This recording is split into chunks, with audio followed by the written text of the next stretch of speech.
This episode is brought to you by freedadcourse.com. You are always one conversation away from changing your life, and the power of hello is something that I subscribe to every single day, and I'm always saying hello to new people everywhere I go. Increasing your opportunity, increasing your connection, and getting access to the solutions to the problems that you are facing, whether you're on active duty or just beginning your veteran transition or even transitioning out for 20 years. On the other side of hello are the solutions that you're looking for. Again, head on over to freedadcourse.com. Get your 5-episode audio course to create more connection, create more friendships, and get back to living the life that you're trying to design. Unpack a little bit what you see your role as a dad is to your boys. My role I see is to raise sons that are by far better men than I could ever be. And it's a conversation I've already had with a kindergartner, right? Which the amount that he can understand obviously is pretty small, but I'm explaining to him, hey buddy, Daddy, why do you want me to do that? Well, buddy, I'm trying to teach you to be a better man than me. When you grow up, I want you to be a better man than me. And he literally just, no, Daddy, I don't want to be a better man than you. And just like hugged me and started crying. I was like, buddy. Dory 1, this is Fire Team Delta. Dad's coming home. Welcome to the Military Veteran Dad Podcast, where it is our mission to bring every dad home. I am your host, Ben Killoy. I'm a United States Marine veteran, husband, and a father. We will bring authentic conversations to inspire action in your life so we can close the gap between the dad you are today and the dad you want to be tomorrow. This is the Military Veteran Dad Podcast. Welcome back to episode 44 of the Military Veteran Dad Podcast. Before we get started, if you have received any value from this podcast, if you received one piece of information that has helped, I would extremely appreciate if you told a friend. That is the one way that you can help this podcast and honor what we're trying to do in here, and also spread the message for other dads to be able to come home. There are dads out there right now in the military, either active or transitioned out, that are struggling. And if you know a struggling dad that needs a friend, that needs a message, that needs hope, please, from the bottom of my heart, please share this podcast with them. That is how this movement will grow. That sharing with that one friend could be the one episode that changes their life, that pivots them in a new direction. Next, I have been sick for the last week and with a sinus infection, and it's taught me one thing. As I'm just starting to recover today, I can't help but feel amazed of how much I love breathing. Not being able to breathe for a week and just pausing for a few minutes today and just breathing in and out has really made me appreciate the breath and how much it can be easily taken for granted when you can't breathe, like with a sinus infection. So oftentimes when we're overwhelmed, we don't necessarily know what to do. And today, because I was reflecting on breathing and appreciating it extremely much because I didn't have a clogged nose, that breathing is something that we often overlook as a tool to help us walk away from something, to de-escalate something. That deep breath in and deep breathing out helps us remove that emotion of what we're feeling. It's connected to meditation, but I'm not going to go into meditation. I'm just going to remind you today, when you need to pause, take that deep breath, breathe in and breathe out, and you will instantly feel a little bit better. Do it again. Do it as many times as you need to. That breath can put space between whatever you're feeling and whatever you may need to do, or whatever you want to do, or whatever maybe you don't want to do. But that breathing can do that one thing, to put that one pause to get you to a place where you need to be versus where you are today. With today's episode with Adam, every dad is going to love this because Adam is a dad who absolutely loves being a dad. And it was actually one of the things he first said to me when I first met him. He's like, I can't wait to be on your podcast because I can get to talk about how much I love being a dad. Adam is a veteran, and he is a partner of Active Duty Passive Income. It's a company that helps active duty and veterans use real estate to create a passive income to either grow a life of freedom or to just, like the name says, create a passive income to allow different things to happen. And their tools allow someone in the military to create a passive income to allow a better transition, to create an asset of real estate to transition through with having that active duty passive income. He also has 2 boys, and the stories we share about 2 boys and my kids are just so. It was just a really powerful episode, and I was preparing for this episode to be released. I was just reminded of how great this episode was. So without further ado, let's get started with Adam, because I know you're going to love this episode. Hello, Adam. Welcome to the show. Hey, how's it going? Thanks for having me on. It's crazy. I've had a lot of crazy people on my podcast, not crazy in person, but crazy of how it's happened. Like that lunch table that we were sitting across randomly at the networking event at the Military Influencer Conference is the reason that we're here recording this episode. And you're getting ready to share a story that hopefully will bring a couple dads home. More of those have been happening over and over. It's like that one. I just interviewed a guy, Seth Castle. I found him because Google found his name with a children's book that he wrote for Why Dad's So Angry. And that was an episode that came to my attention just because Google put it in front of me. So I really appreciate you coming on the show. Let's start off with just telling a little bit about yourself and a little bit what your family looks like right now. Sounds great. So my name is Adam Barr. My wife and I have 2 fantastic boys, amazing boys. One just started kindergarten this year, and the other one is 10 months old. So we have a very hectic household. They're 4 years apart, and they love each other ridiculously. It's fantastic to watch them play. My oldest son, he'll run around the house with his swords and start fighting me with swords, and then all of a sudden go over to his little brother and be like, "Oh, I love you, Rourke," and just give him kisses, and then come back and start fighting me again. But yeah, we're a family of 4, thinking about whether or not we want to become a family of 5 and increase the tribe here. Are you going to pick up the pace? As far as not whether you're going to wait another 4 years, yeah. If we do it, we're definitely not going to wait another 4 years. That's for sure. So, yeah, was it a deployment, or would that put you a gap, or? No, it just life, just the way life worked out, and the way God decided to have it all work out. So, I like that. And my son just entered kindergarten, and he's the middle son, so he's had his older sister in school now. How has it been for you with your son entering kindergarten on his own? Is he kind of a confident 4-year-old or 5-year-old? Is he timid? So he's a little bit of both. So when he's around people he knows, he's super confident in himself, very excitable, very he speaks extremely well. He knows what he's talking about. And then when you get him around somebody he doesn't know, he's like, whoa, I don't know. He's very, you can almost see him be on guard. He like watches what they're doing. He kind of stares them up and down, kind of figuring out what's happening here. But for the most part, he's good. He puts himself out there. He has a good time. We just had somebody over at the house today, actually, that we had no idea who they were. I mean, they came over to see our dogs, and he was at first a little bit shy, and then all of a sudden he broke out of his shell completely. It was awesome. It's something he doesn't usually break out that quickly. So I don't know if that's kindergarten helping him out, being around more people or what, but he's a little bit of both. I think it's probably a little bit of both too, because my son's very shy. He's okay when he's comfortable, but when he's not, he's just super shy. He's kind of the kid that won't say his name to a stranger when you know the person that you're trying to introduce him to. He just kind of hides behind your leg. But something about kindergarten is almost like built up his confidence, so like he can do things on his own.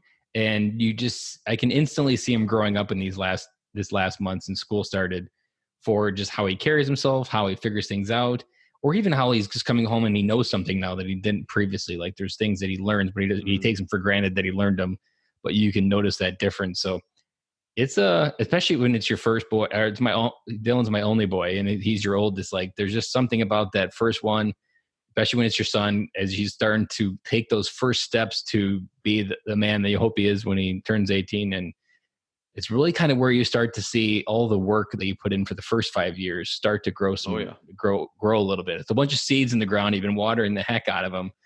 And that kindergarten is really where they take roots in kindness and friendship and lots of good stuff.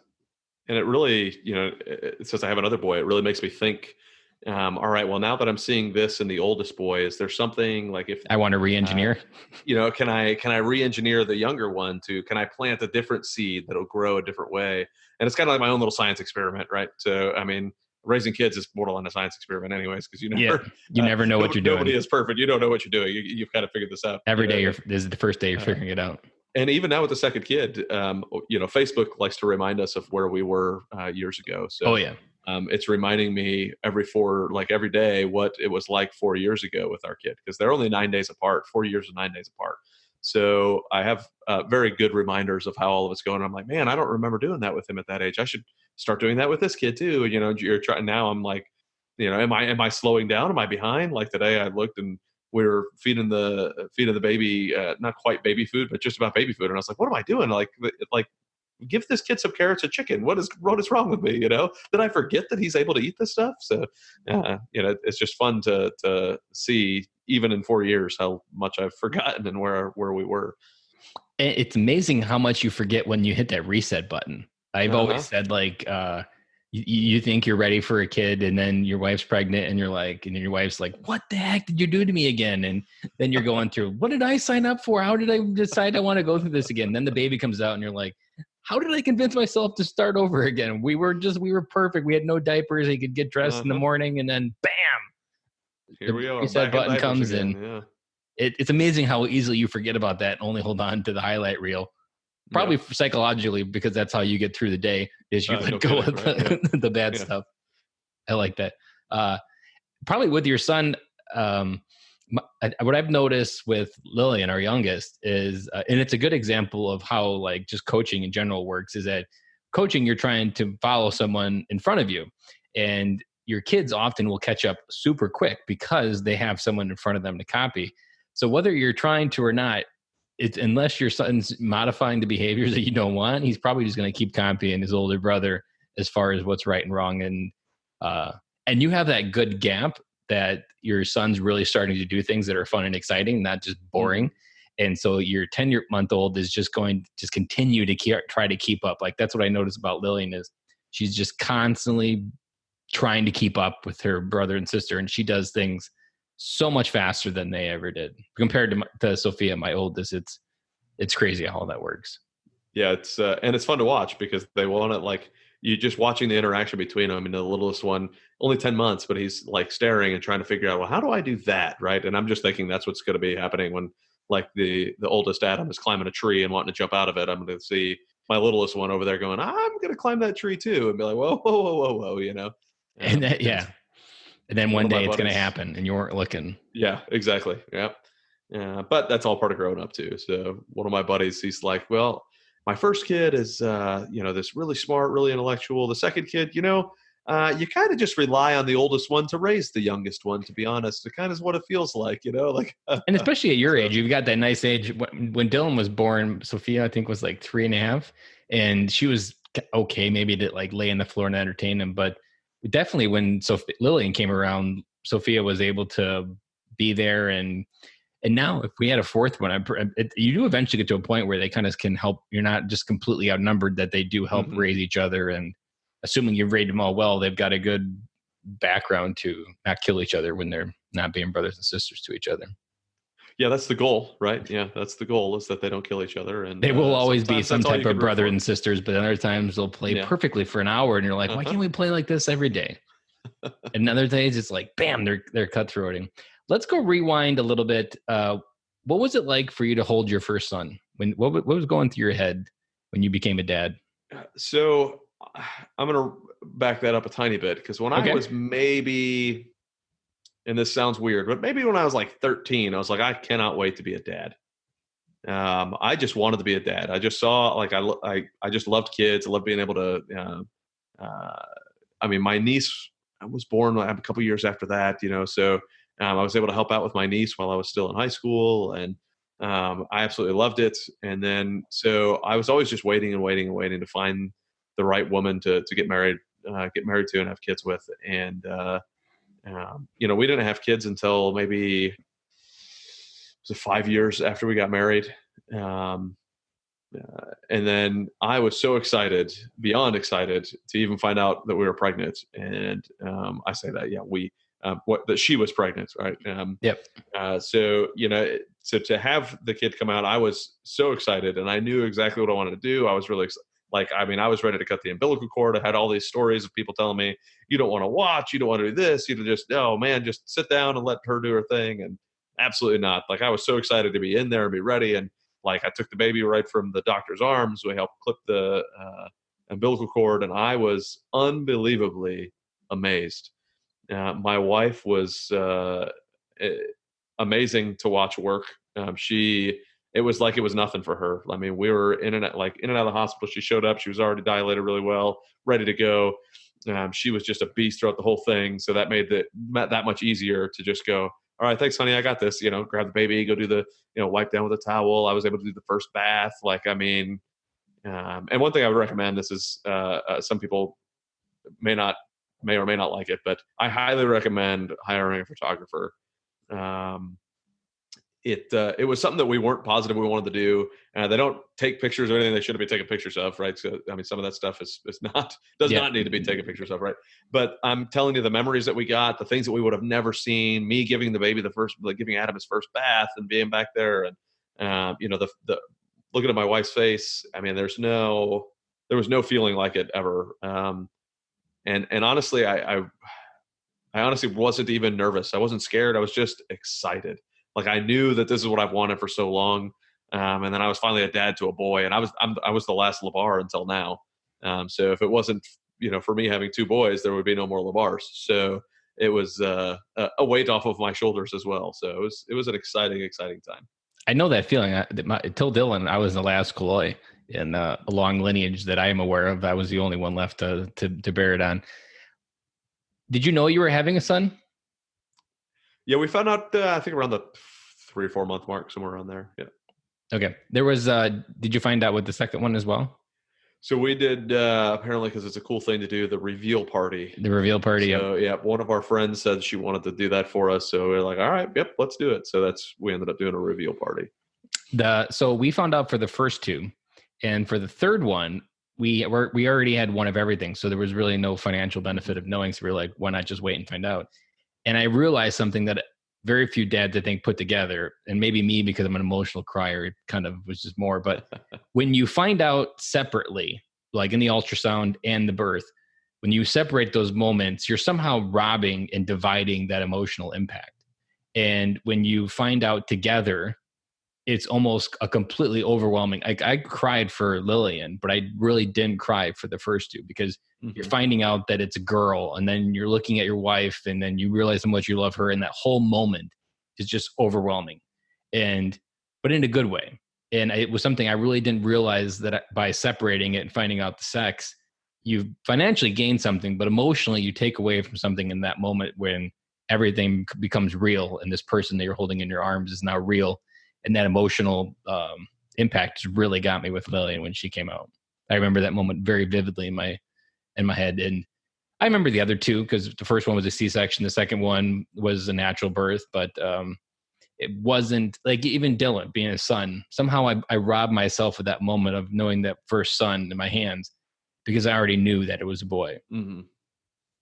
But yeah, I never really thought about it that way. That's something to consider if you go for the family of five. Certainly. Yeah, although you still have that, you don't have one of everything aspect yet, though. That's true. But you can roll the dice in Vegas. I'm not sure if you're a gambler, but if you're, you got a 1 in 2 chance of getting it in there. That's a true story. I mean, technically, I think it's a 51-49 chance, somewhere around there. But it does seem like a 50-50 chance with it being one boy, one girl. But so as your son started being raised, how did you start to define your role as a father to your boys? When you're in your head, like, when you thought of the responsibility that you carried. And I can imagine you've thought about this, I think, because the way that if you've been thinking about it since you were 13, you were recognizing what the role of dad meant, and you probably had a very solid dad to help give that example. So unpack a little bit what you see your role as a dad is to your boys. My role, I see, is to raise sons that are by far better men than I could ever be.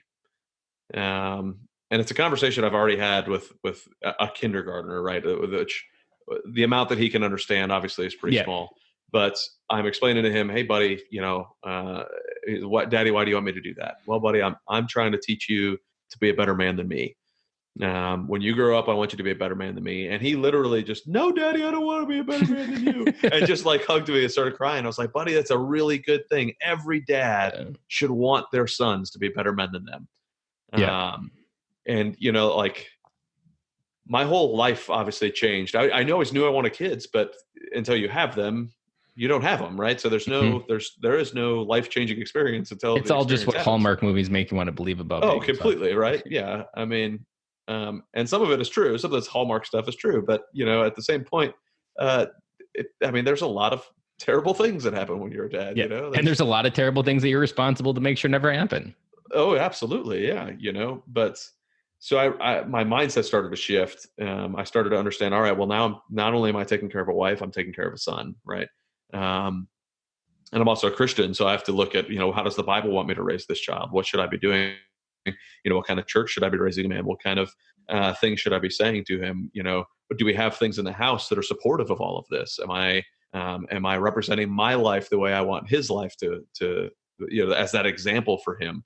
And everything started coming into play. Like I just had to overthink everything and just kind of, okay, well, what about this? Well, all right, well, if we talk to him about,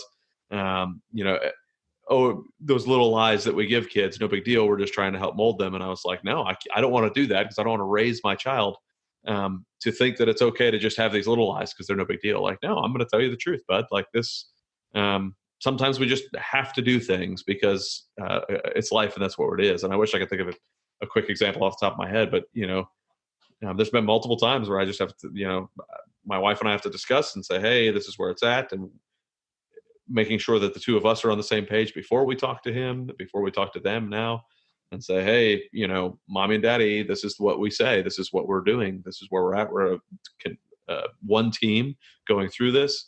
And I think we've done a really good job of doing that. And I think the only way that we have is because we started really early. My mindset was already there to be a dad. And now it's like, all right, well, what does it take to be a dad? And I analyze everything. So I analyze the process of what is it going to take to be a dad.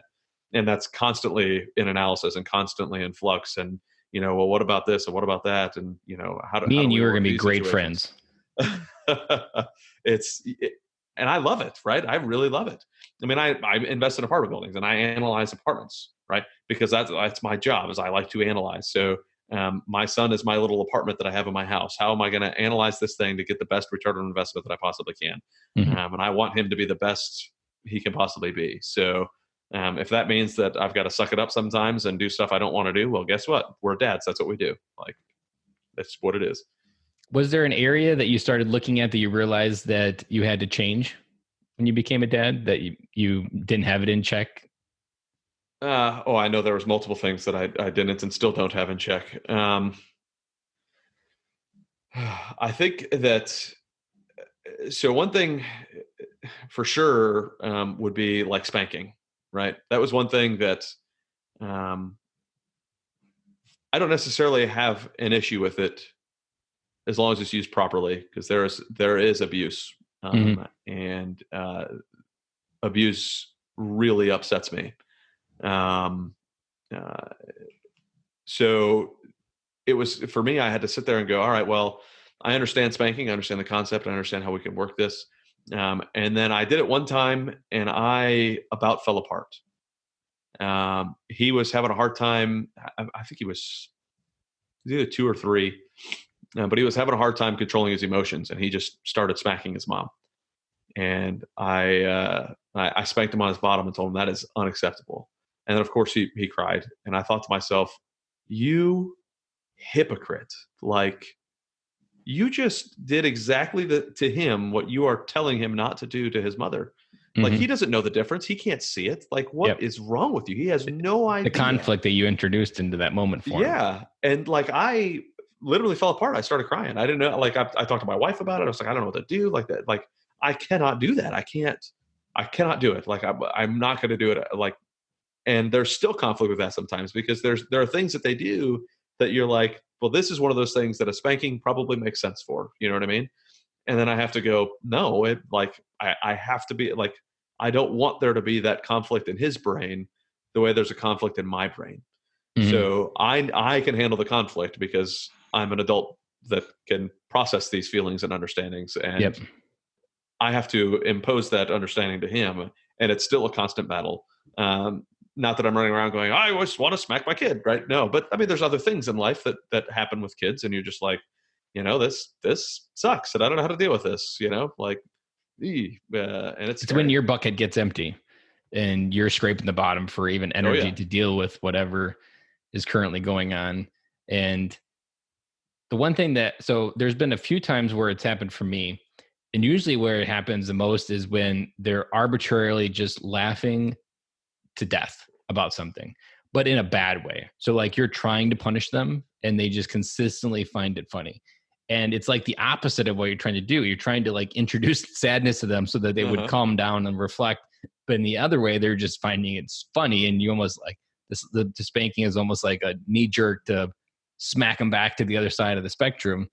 And when I have done it, the one thing that always helps me walk through it, because I do have the same guilt that you're like, you do it and then it's like, oh man, that is you at the end of the night, depending on their age. At 2, they might not remember, but if it happened at like 4 or 5, I always apologize for anything that I reacted and didn't do right. That apology at the end of the night is almost more powerful than my mistake, because then that says that you can make mistakes as a person, but reflecting on them and asking for an apology or a forgiveness is just as powerful of a lesson for a kid to learn as it is to learn not to hit. Yeah, I try to do the same exact thing. Like, I remember one time vividly, my son was sitting on my lap. I was trying to talk to him about something. He just kept with this toy. And I said, you need to leave the toy alone. We're talking right now. And he kept bouncing the toy off my knee, and I grabbed it and just threw it over on the side. After how many times do we tell our kids not to throw things in the house? And then I take his toy and toss it over on the side and say, no, Daddy told you to stop playing with the toy. And then right that second, the second it came out of my mouth, I was like, again, you hypocrite. Like, what are you doing? So we finished that conversation that we needed to have. And I said, hey, bud, Daddy is very sorry. I should not have thrown your toy. I'm sorry. I did not control my emotions the way I tell you that you need to control your emotions. And that's something Daddy shouldn't have done. And he gives me this big old hug and a kiss on my cheek. And one thing I always try to do when I'm talking to him is, and now it's become such a habit and he's getting bigger, so it's a little harder, but I like to bend down to his level, right? So I bend down to his level. And when he was a little bit smaller, he'd always sit on my knee and we'd have a talk, right? And I just say, hey, bud, let's talk about it. Because I don't want him looking up and feeling that fear of looking up at Dad. You know what? Like, I just want to eye to eye. Let's chat about it. And he'll come and sit on my knee. And now when he's a little bit bigger, he'll come and sit on my knee and about knock me over. And like, I don't have that balance anymore the way I did. But and I felt that connection, bending down and that eye to eye, has made life so much easier for both of us. And I'm able to just look at him and be like, hey, buddy, we could stop crying right now. Let's just talk about what happened. We move forward. And, you know, I've had a lot of life experience that has helped me learn how to control my emotions and learn how to control things. Doesn't mean that I'm perfect by any means. But we all go through things in life, especially military folks go through things in life that people will use to say that that's why they don't have patience or why they don't have anything. But really, if we flip the script on it and say, this is why I can have patience. This is the reason, like, you know, we have experiences that we've gone through, even if it's just Air Force basic training, right? Which of all the branches, everybody gives the Air Force a hard time, right? But even if it's just Air Force basic training, you're learning how to cope with situations you've never dealt with. You're learning how to shut up and color. You're learning how to face adversity. You're learning how to control what's happening around you as best you can. And then all of a sudden later on, we turn these things into, well, you know, I'm just tired of dealing with all of this. Like, it all just adds up. Well, yeah, it does. But use all of that stuff that helps you have that patience again, helps you have that understanding, helps you to be able to help control the things that are going on around you. It helps to be able to think through those things and have that mindset shift with kids, because they're going to put you through things that you never thought you were going to go through. The other day I was supposed to get on a call with one of my partners, and I was like, hey man, I'm totally going to be late. It was just, my wife was gone on a trip, and it was just me and the 2 boys, and neither one of them were happy with anything that was happening. There was just screaming in the house. And I just said, you know what? I'm just going to cook dinner. They're both fine. Neither one of them are actually hurting. I'm just going to cook dinner and we'll be fine. And what do you know? Just like normal men, you put food in their belly and they're happier again, right? So I just had to, hey, this is life. This life sucks. One is running around the house crying. The other one is in a bouncer just freaking out. That's okay. I have to sit here and learn to suck it up. I'm not sure which thing to highlight there. You dropped like 4 or 5 bombs there. The last one reminded me just a week ago, I had a Dante's Inferno night. My wife was out with some friend. The kids were just melting down. We had problems, everything just from behavior to my youngest was just super frustrated that her underwear were too big. And she had to find the small ones, and she was going to burn the house down if she wasn't going to find smaller underwear. It was literally everybody was crazy. And eventually I got to the point we were doing bedtime talk, and I just closed the door and locked the 2 girls out, and they were screaming in the hallway. And I was just sitting there with Dylan, and I was like, they're going to be fine out there. They won't kill each other. They'll get their time. But by the end of the night, it was all back to normal, and it was back to a quiet night. And I like what you said about the using the experiences of, and this is what I think military dads leave on the table so much, that we have so much life happen to us, and to reframe it to happen for us, that we have so many experiences. We have an accelerated life within 4 years that most people don't even live within their entire lifetime. And that's just a big, giant Craftsman toolbox of wrenches and special sockets that you don't know what they're used for, but when you know you need it, you'll know you have it.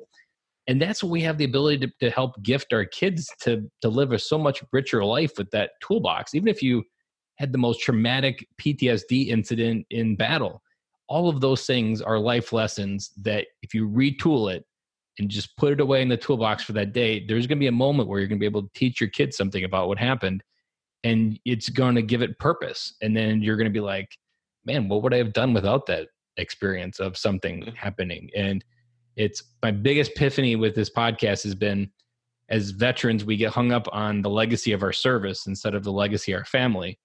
And it's that toolbox that really helps create and craft that legacy in a way that no other dad can do it. And I'm convinced that military dads, we have the best chance to make the biggest dent in the universe with our kids because of what we've experienced.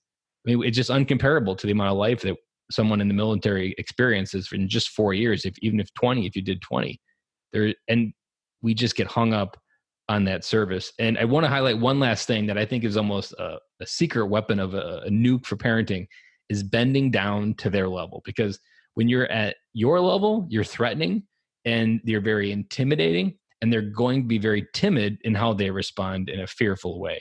I can't tell you how many situations I've diffused when just getting down there and like rubbing their back and just kind of holding them while they cry to let them process whatever they're feeling.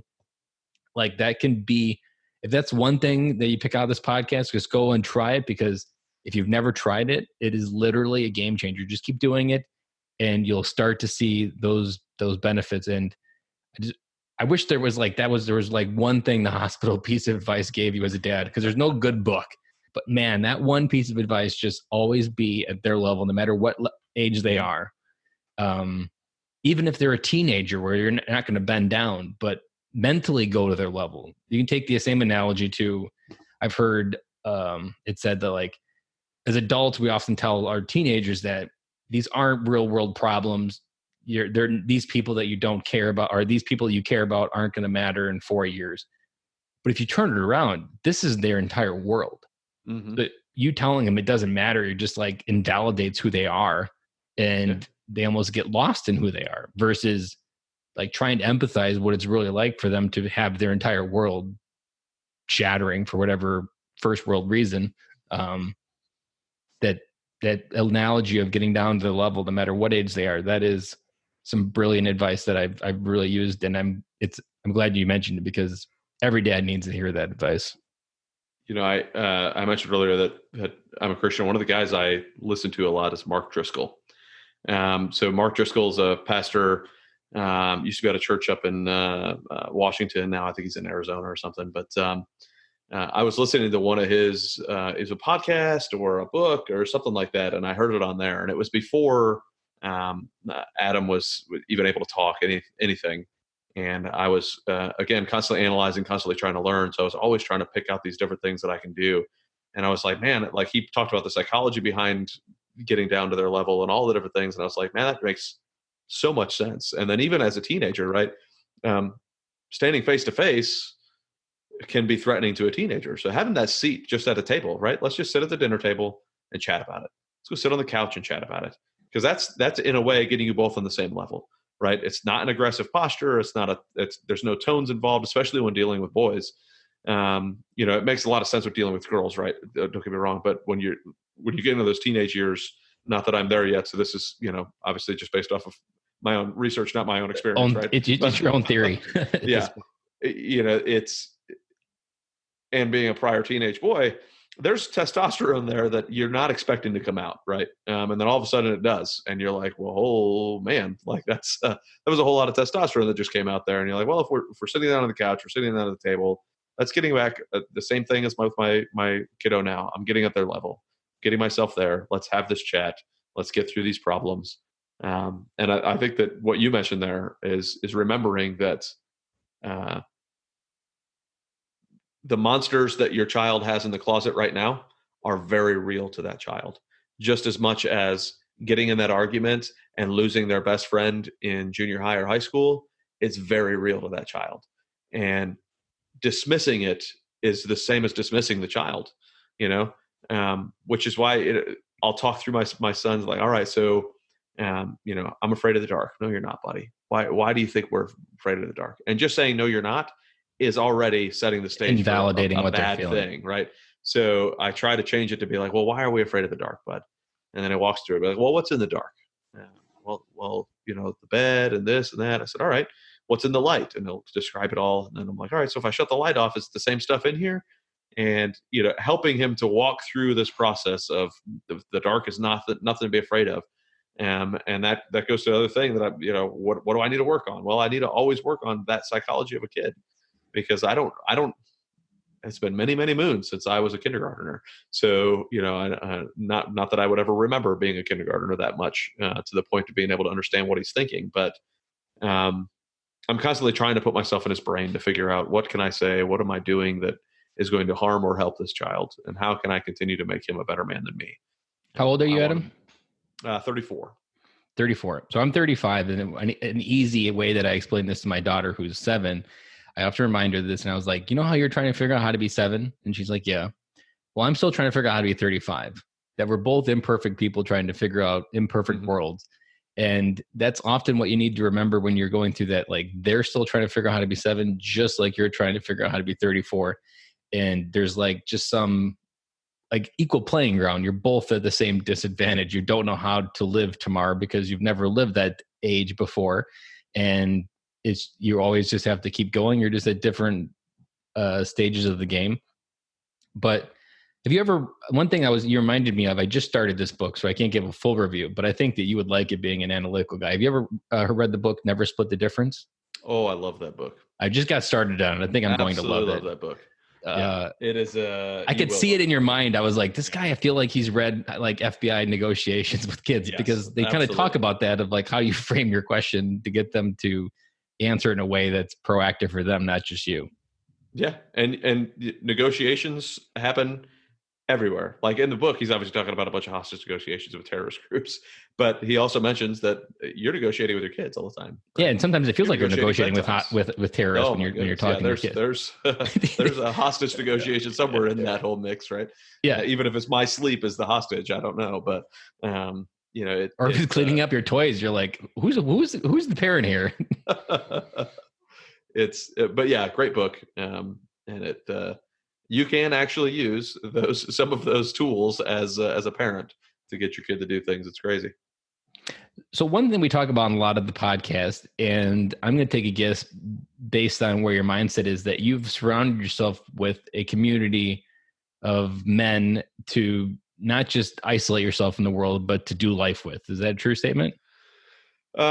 Yes. First off, I'm in active duty passive income. The team that I'm a part of there is a bunch of dudes. And we have women on the team who literally help run the ship. If it wasn't for them, we would, who knows where we would be, because they just like the household. My wife makes this household run. I just act like I'm the leader of it. We have magically surrounded the 5 of us guys with fantastic team that is really taking care of us. But all 5 of us, we all have or look forward to having families. We're all married. We all have some of the same goals and aspirations. We all want more for our life than we have. And I'm going to church constantly. I mean, I just moved, so I'm finding a new church to plug myself into, to find other Christian men to stay next to and follow and understand from. And I think that is a extremely important thing, is to have a good group of solid men, not the men who or the boys who we went out drinking with, right? There's a big difference between Private Snuffy, who you were drinking with, 10 years ago, and John, who's really going to help you out with a problem. There's usually a large difference. So finding the good, solid men to associate with and have conversations with, I think is huge. One of the very first quotes that stuck with me was, I'm sure you've heard of it, you're the average of the 5 closest people in your life. Yeah. And I can easily tell that your average pushes you to dream bigger for your life. Like, the men that you're surrounded with probably have a never settle mindset. And a lot of men today have a subtle mindset that this is my reality, that it's a very fixed reality, and I have little control over changing my future. But you surround yourself with people that invalidate that reality every day to push yourself to dream bigger. And what I say in the podcast a lot is to give yourself a wider view of the American dream, of what's possible. And that's what your passive income allows you to do. It allows you to build a freedom of your own life. And it's sad, but true at the same time, that the American dream is filled with car payments and student loans and a mortgage that you can't afford and a job you hate. And at the same time, we have we have freedom that somehow you ended up with that slave of money. On the other side, you're creating a life of freedom that freedom allows you to have almost limitless choices and to create a life that is without boundaries. It's really whatever your mind can dream up. You truly could snap your fingers and that potential could come true. So when you think of the word freedom, what comes to your mind as far as what you're aiming for when you think of that word? Boy, there was a lot there. Now you know how I felt when you gave your little wheel there. So freedom means more, and obviously this is an individual thing, but we're targeting, obviously the podcast targeting military folks, right? And we have a mindset on what freedom is based off of what our experiences have been in the military and why we joined the military, because we're fighting for freedom, right? That's the goal of the military member, is to fight for freedom. So you either fought or are fighting if you're a military person going through this. So freedom is for the military mindset is oftentimes so that we could do what we need to do in America and be, the land of the free, home of the brave, to be able to have the freedom to do whatever we want. But yet a lot of the military doesn't do whatever we want, right? We do what you said. We get stuck in our thing. Well, I can't because the military says this, or I can't because I don't have the money for this, or I can't because, and we always find the reasons that I can't.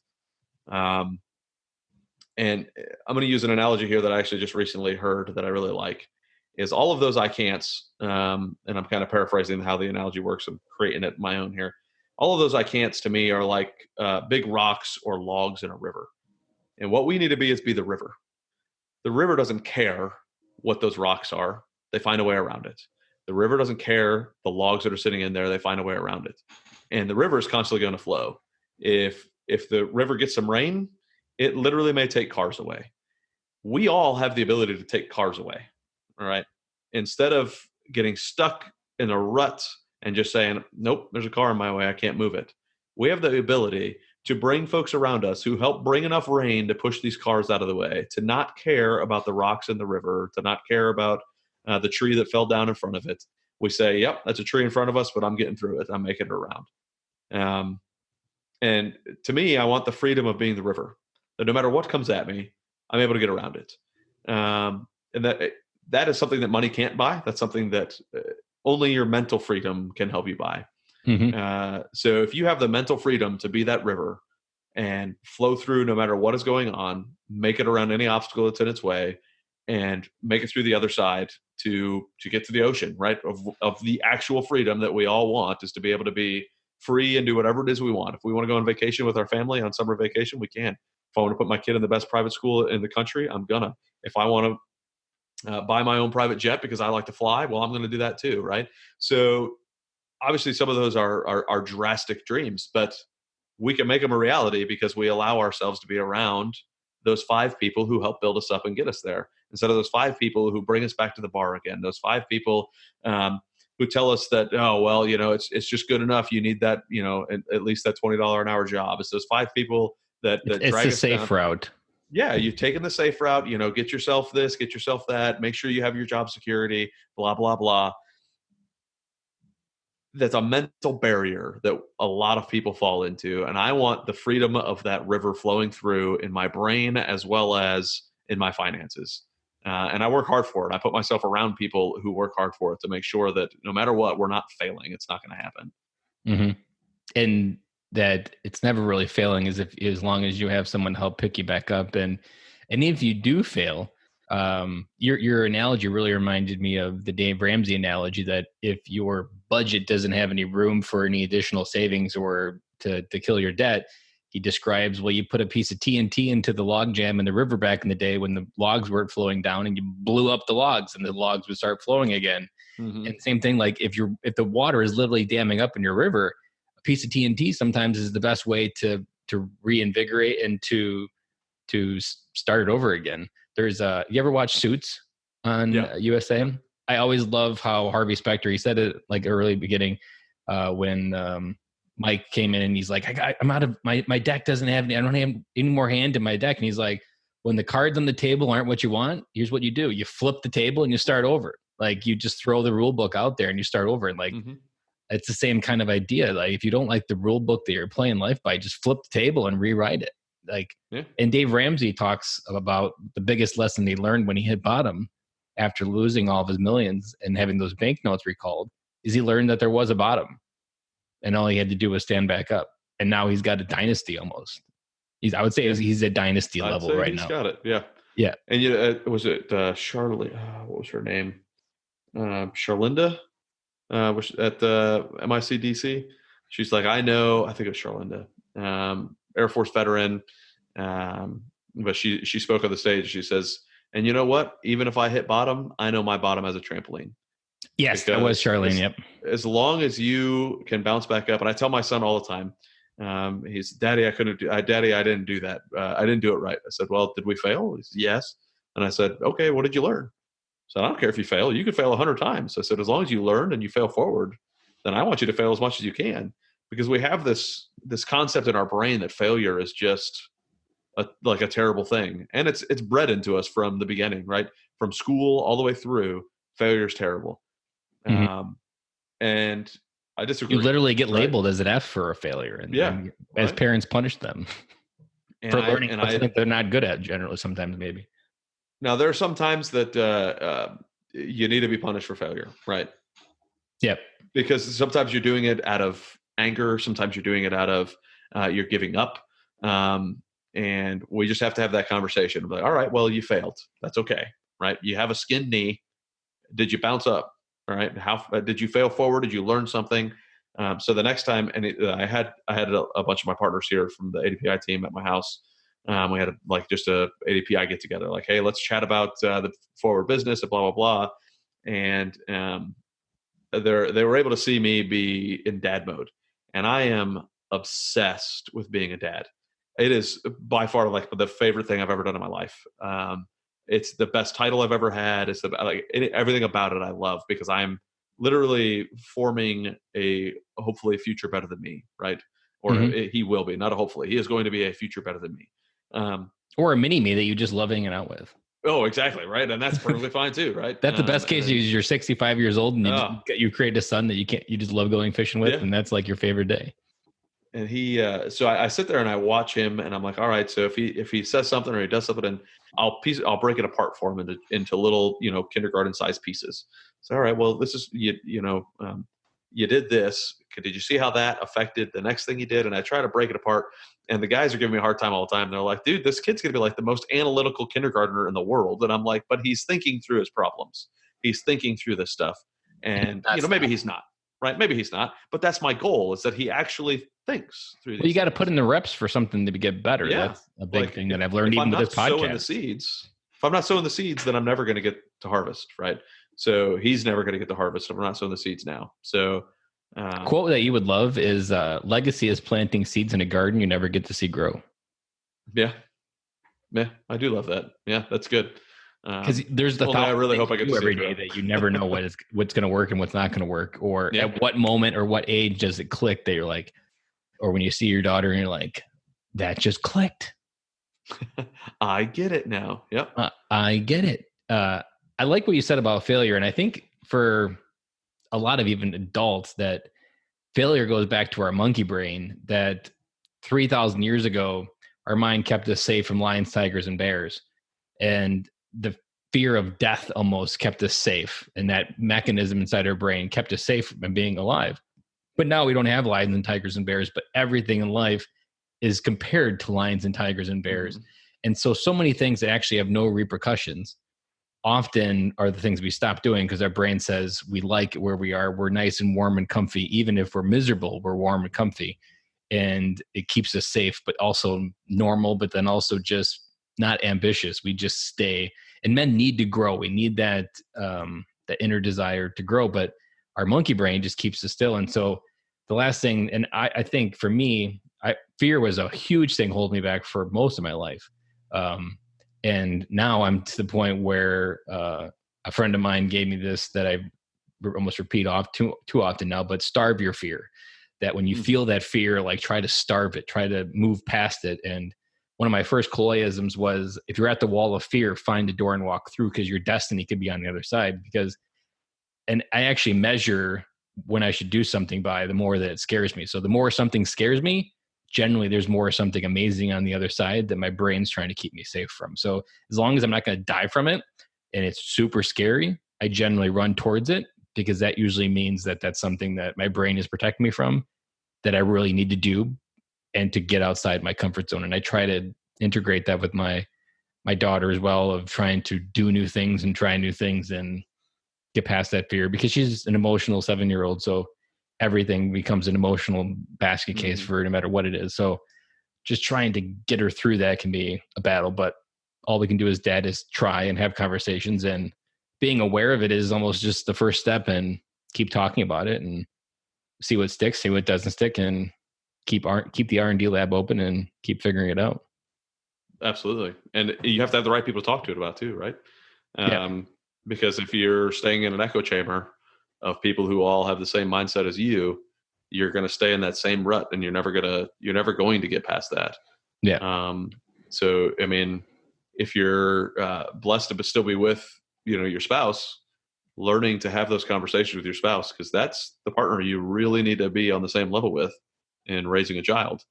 So having that conversation, sitting down and understanding and building off of each other, and hey, we're not in agreement on this. Let's find outside counsel to figure out how this works. That doesn't mean marriage counseling. I mean, it might for some people. I don't know, but sometimes you just need to say, hey, let me ask, who are the best parents we know. That might be your own parents. That might be your buddy, because you see how amazing he is. Who's the best parents I know? Let's call them and have this conversation with them. And, if you're going to the best parents then that's probably in that list of those 5 people, right, that you want to be around when it comes to parenting, right? So I think that that's a critical part, is being able to ask those questions. Like I'll call my mom still without any problems at all. That doesn't mean I'm going to listen to everything she says. It doesn't mean that I'm going to take all of the advice, but it's good to have that understanding of, hey, mom, like when you went through these situations with me, where did you end up? How did that work? Can you describe some of that to me? And listen to the advice, figure it out, analyze it, and then understand what you need to apply in your situation. So it's kind of like, a good analogy would be a financial advisor. So there's 2 modes for financial advisors. There's one where you give them your money, and then somehow you can just simply blame them when they lose it. And they almost always do, because it's not their money. Or you can ask them questions about how money works, what investments, what they would do maybe. And then you make your own choices with that information. And then you're more likely to make a better choice and be more accountable to that choice to make sure it happens, than if you just completely, it's like outsourcing parenting to teachers as well, that you can't just let it go to your teachers to figure out how to raise your kids. You can maybe take their advice, but it's still on you to make a good adult, not your teacher, or not their teacher. You mentioned something there that I really like, that, and now I'm losing it. I don't know what just happened in my brain. It happens to me often. I tell you what, it must be having kids, and needing sleep all the time. Man, it was totally good too. What in the heck? That's terrible. Was it about the financial advisor part? Yes, it was about the financial advisor part. So, it kind of goes back to what I was talking about too with the council, right? So, you get the financial advisor, and the financial advisor is telling you to do all this stuff. And what a lot of people don't do is say, all right, financial advisor, would you mind showing me your investments? Right? Let me see what you're invested in. Because if that financial advisor says, oh, well, I don't have a 401k, I don't have a IRA, I don't have, any of these investments. In my case, I don't have apartment buildings. Well, then why am I talking to you? Right? And it goes back to the same thing that I said earlier, right? Who is the best parent you know, right? I'm not going to go ask a non-parent how to raise a child, right? That doesn't make any sense. I need to ask a parent how to raise a child. Just like I would hope somebody's not going to come ask me how to raise a teenager. I might be able to have some insight based off of some research and different things, right? But I don't have any teenagers yet, so I don't know, right? I don't know. I could really be a terrible father with teenagers. Again, it goes back to the wise counsel, right? Having that counsel there, that asking those questions of that financial advisor, of that good parent, because you trust what they're saying, because they've been there and they do it. Mm-hmm. We didn't talk about it much, but the one thing that's really created a network for me to have better dads now is working the muscle of talking to people. Every person I would talk to was that high school girl that was going to reject me and say no. And until I started just like saying to heck with it and talking to dads at the park, I really just was super uncomfortable talking to dads. So you have to be uncomfortable about talking to other people that have similar relationship. And for me, dads at the park was super easy, because if you're with a dad at the park, you already have some commonality to talk about, because you're a little bit better dad than maybe the dad that just sits and watches football on Sundays versus the dad that's at the park on Sunday. And like that really helped me get that network, and why I led to that community, because without that community and without that network, it's super lonely, and you're going to have those thoughts where you spank and you feel like a failure, and there's nobody there to invalidate it, to breathe life into you that you're a good dad. And if you don't have a kid that's smart enough to pause for a second and say, hey, daddy, I love you, thanks for being my dad, you're going to beat yourself down. And the echo chamber you mentioned, this is why I'm convinced that like veterans take their own life, because that echo chamber, voices never get canceled out by someone saying something, or they never put words to those thoughts. So they just get louder and louder, and they always come to one conclusion, that their family's better without them. When the moment you start talking about whatever you're thinking about, or like I was saying, the goal with every podcast is just to hear that one thought that says like, man, that guy just said what I was thinking. Maybe I'm not alone. And that little bit of crack starts to move a dad from feeling like he's super alone to this voice inside my head's completely got it wrong, and I just need to start moving forward and being the best dad I can be. And so Adam, as every dad's goal. Yes. As we wrap up the interview, you've dropped too many pieces of advice to sum it up, but if I could challenge you to, what's one piece of advice you want to leave for other military dads out there? One piece of wisdom that you've learned with having kids 5 years on this earth? Oh boy. If you can't tell, I like to talk, right? So it's tough for me to just come up with one thing and say one thing and be done with it. There is always tomorrow, right? You will never be a perfect dad. The things you did today can always be improved upon, and there's always time tomorrow. But at the same point, there's no better time than today, right? So always be trying to do something now, but don't think that just because you screwed it up now, that tomorrow's not going to come, right? Fix what you can, focus on what you can, reach out to somebody, but remember that you're raising a child. This takes years to do. 18 years, and hopefully they're out of the house and doing their thing, whether it's college, whether it's military, whether it's whatever it is they choose to do. But come back tomorrow. And a lot of people want to say, and I get it, right? Tomorrow's not promised, and it's not. There's no such thing as tomorrow being promised. But if you feel like a failure today, you could start new, right? You don't have to I had an image that I posted on Facebook, which I'm almost never on, but there's a picture of this dad with this bag over his shoulder, and it had I forgot the words on it, but we'll say like life experiences or something, or troubles. I think it was something along those lines. And his kid, or what I am perceiving to be his child, walks up and be like, this would be a lot easier if you just let all that go. And they're like walking up a hill or something, right? This would be a lot easier if you just let all that go, right? Just because you screwed it up now doesn't mean you have to carry it to tomorrow. Just because you screwed it up now doesn't mean you have to carry it to 1 minute from now. You can stop. You can say, you know what? I screwed that up. I can fix it. I can move forward, and I can leave that baggage there. I don't need to pick that baggage back up.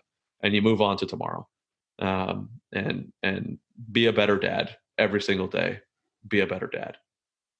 And if I could put a cherry on top, no matter what you did wrong today, when you come home from work the next day, your kids will treat you as a hero that they did every day before. And we were always harder on ourselves, and we never stopped being the heroes to our kids, to their eyes, no matter how internally we judge what we did, whether we spanked, whether we yelled. They are extremely forgiving, and they are extremely forgetful. And they always just want you to be dead and walk in the door and give them the biggest hug and just let go whatever you're holding in from the day before. Like you said, just hit restart, and your kids will give you that grace that you need, but you first have to give it to yourself. Yeah. If you don't let go of the baggage, they're going to find it. So just let it go. Enjoy. So we didn't talk much about active duty passive income, but if people want to know more about it, Adam, where's the best place to go find more about it? So active duty passive income. Yeah, it's, you can go to activedutypassiveincome.com. You can go on to Facebook, find us on there. Active duty passive income. You just look it up. We're a group of, military veterans, service members, spouses, any military affiliated folks come on and talk about, our main focus is real estate education. So, there are too many people out there that, get stuck in a rut. We have too many things at our hands to, fail at finances, and we try to help folks get involved in real estate to better their life and improve their passive income. So it's pretty exciting. We just broke 5,000 members in the Facebook group, and we're pretty excited to see where it's going. It's a big number to pass by, and I'll give you one more nugget that I got from Grant Cardone about real estate. And he said that real estate is the only thing he trusts to leave a legacy after he leaves. Yeah. Because long after he leaves, the real estate will still. You did? Yeah. We had him on our podcast. He's also a big fan of the military service members and veterans and everything. And he gives out like either free membership to his 10X conferences, or it's like $100 or something. So he has there's free access to his some of his business courses online, not the full gambit, but yeah, this last one in February down in Miami, he gave away free tickets to, and a couple of the ADPI guys. We all went down there and checked it out, and then we got him on our podcast shortly thereafter, and his wife. So I really like that advice that like he uses real estate to protect his legacy, and that after he's gone, it's the one thing that will keep providing for him. It'll keep going for sure, and it's an asset class that I absolutely love. So I look forward to bringing my kid to all the apartment buildings that I'm buying and showing him how this stuff works. So hopefully he can move into one, not your basement. Yeah, no kidding, right? Yeah, I'd rather. He's going to ask for a deal, Daddy. If he wants to earn some money and invest in one of my apartment buildings, I'd be happy to have him as an investor in my apartment building. If he's a smart investor, he'll try to throw in, I'll mow the yard for you so you don't have to pay someone else to do it. But will you knock off my contract? Exactly. You put an extra couple bucks into the percentages for me, and I'll mow the lawn for you. So, good entrepreneur. Well, Adam, I really appreciate you coming to the podcast, and I am 300% sure one of these nuggets brought a dad home tonight. And I'm really glad that you came on the podcast and that we had that chance to meet at that random lunch. Yeah, thank you very much. It was an absolute pleasure. Again, being a dad is by far my favorite thing. I research it. I love it. I enjoy it. And I don't ever want to hear dads not making it home, not getting home. So any dad out there that ever wants to chat, I'm more than willing to chat with just about anybody. Anybody. So Adam at activedutypassiveincome.com. You can shoot me an email, and if you just want to talk about being a dad, I'd love it. So awesome. Well, you enjoy the rest of your night, and I look forward to getting this episode out there. Thanks a lot, brother. Appreciate it. That's a wrap. And thank you for listening to today's show, and I really hope you enjoyed it. The lifeblood of any new podcast are the reviews. If you haven't reviewed the podcast yet on iTunes, I would really appreciate it, and you will help us get the message out to even more military veteran dads. As John Maxwell says, if there is hope in the future, there is power in the present. Dads, it's time to come home.